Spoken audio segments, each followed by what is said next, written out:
Ընկերներ ջան, հիմա թելում ենք մեր հնդկահավի և հավի կրծքամսերը։ Առաջինը հնդկահավի կրծքամսերը մենք բզով ծակում ենք լավ, հաստ կողմից, ոնց որ միշտ ասել եմ։ Գալիս ենք հավի կրծքամսերը այս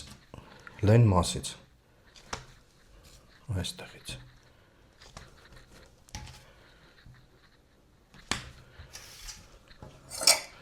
Անցկացրեցինք թելը։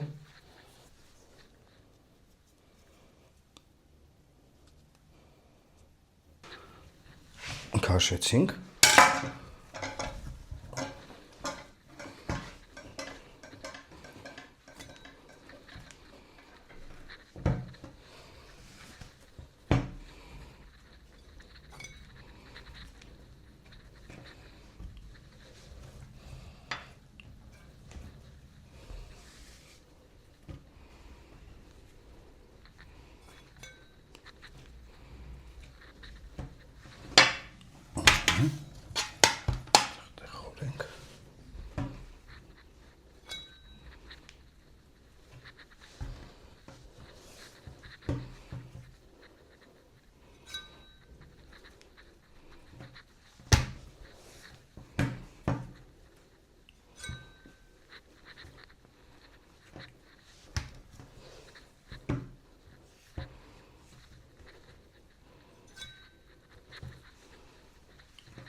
Վերջացրեցինք,